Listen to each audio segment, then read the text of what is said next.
코인에 빠진 게 이혼 사유가 되느냐? 코인 자체도 재산 분할이 되느냐?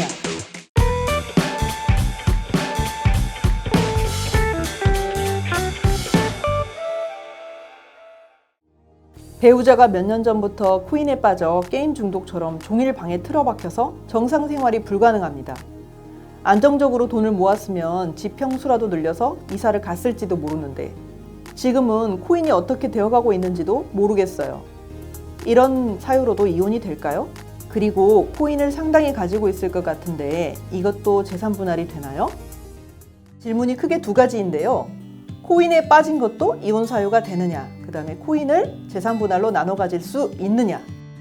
자, 일단 처음으로 이혼 사유가 되는지 여부는 이 정도면 이혼 사유가 될 걸로 생각합니다. 왜냐하면 몇 년 전부터 코인에 빠졌다. 이미 기간이 상당히 되고요.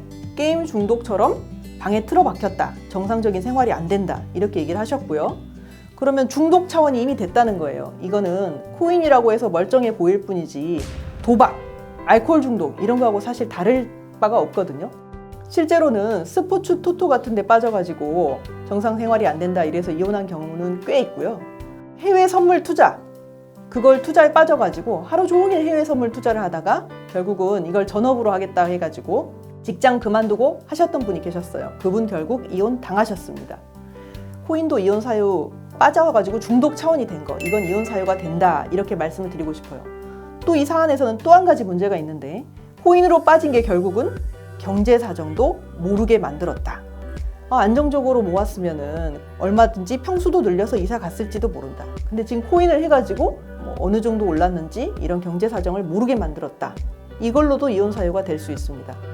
경제 공동체로서의 기능을 전혀 하지 못하게 만들 정도로 자기 혼자 독단적으로 경제적 결정을 다 해가지고 혼자 했다는 거, 이것도 이혼 사유가 될 수 있습니다. 두 번째로 코인이 재산 분할이 되느냐, 이걸 궁금해 하셨는데 답부터 말씀드리면 코인도 재산 분할이 됩니다. 문제는 코인은 얼마를 어떻게 갖고 있지? 어디에 갖고 있지? 이거 파악이 쉽지 않을 수 있는데요. 평소 거래하시는 그 거래소가 어디냐, 이걸 알아두는 게 중요합니다. 거래소를 알고 계시다면 그 거래소의 사실조회, 문서 제출 명령 이런 걸 통해서 갖고 있는 양, 그 다음에 그 액수 이런 걸 알 수가 있습니다. 물론 거래소가 다 알려주는 건 아니고 어떤 거래소는 실제로 해보면 안 되는 데도 있어요. 보내도 답을 해오지 않는 데가 있긴 했습니다. 근데 그것도 경우마다 다를 수 있으니까 평소 거래소를 파악하시는 게 우선이고요. 그럼 코인일 경우에는 재산 분할 방법을 어떻게 해야 되느냐, 이 부분에 있어서는 금전으로 나눠 가지는 게 가장 현실적입니다. 돈으로 평가해가지고 기여도에 따라서 나눠 가지는 방식에 의하는 게 현실적이고요. 코인은 증감 변동이 심해서 가격이 올랐다 내렸다 마구 하잖아요. 근데 이 금액을 언제 기준으로 해서 재산이 있는 걸로 따질 것이냐, 원칙은 재판 끝날 때 기준으로 따지는 게 맞습니다. 재판 끝날 때 기준으로 그 가격을 환가해서 돈으로 나눠 가진다, 이렇게 생각하시면 될 것 같습니다. 다만 하나 덧붙이자면 제 개인적인 생각이지만 조심스럽게 말씀드립니다.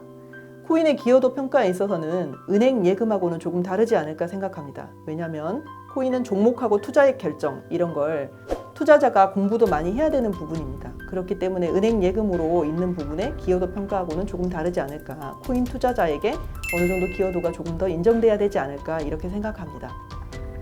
이상 내편지수 최지수 변호사입니다.